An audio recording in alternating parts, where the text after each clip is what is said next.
za mu ci gaba da yadda ake yankan rigar again.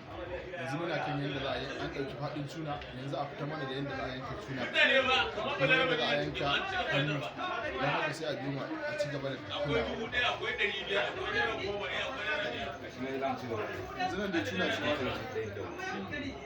a ninka ta kamar haka.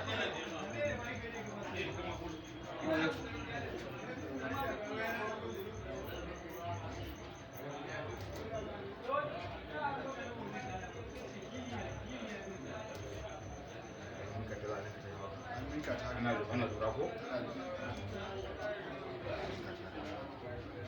Haka. Zinan da nan ya me yasa nan da nan ya wani ba Shi kawai yanayin sha'anin ita rigar haka. ta riga ga ido Yawwa za ka saman ya dan wani sama ya fi ƙasa sama yawwa ƙasa ya fi bisa aka ɗauki nan ya ɗauki ya fi na fahimta ba.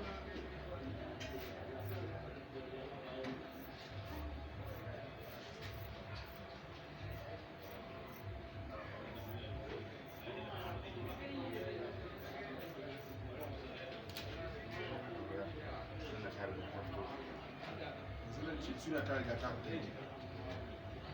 da tsagun da ake mata Amma ta rarri kuna da hikima ma.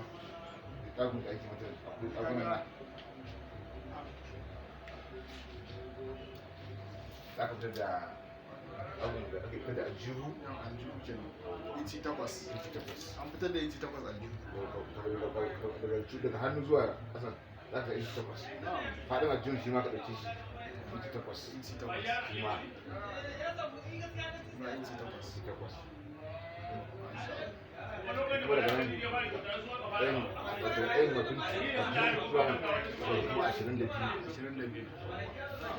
inda ɗayan aljihun da wuce 18 ba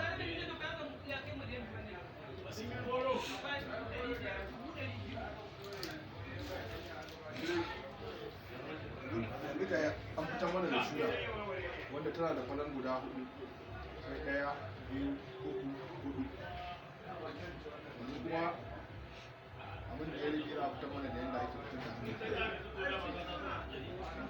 hannu zuwa ta da shi ma faɗin sanin ko wuce 8 zuwa 9 har a har karkashinsa ba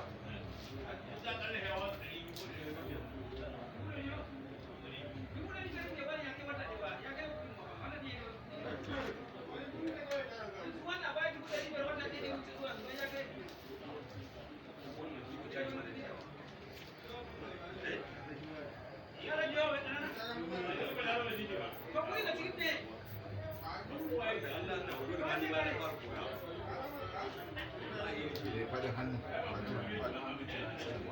in har ya danganta da kuma tsayin hannunsa in hannunsa 23 ne za ka yi shaida ka yanzu ne mun riga an fitar mana da tuna an fitar da masu kallon yanzu gaba ɗaya an nuna mana yadda ake yanka riga don haka gashi an nuna mana yadda ake yanka tun daga uwar riga har zuwa tuna har zuwa hannu don haka ku biyo mu a cikin wannan channel namu mai suna yan gudu tv ku je ku danna mana subscribe insha Allah za ku ci gaba da kallon duk wani ƙayataccen shiri da muka ɗauka. Assalamu alaikum wa rahmatullahi wa barakatuh. Masha Allah.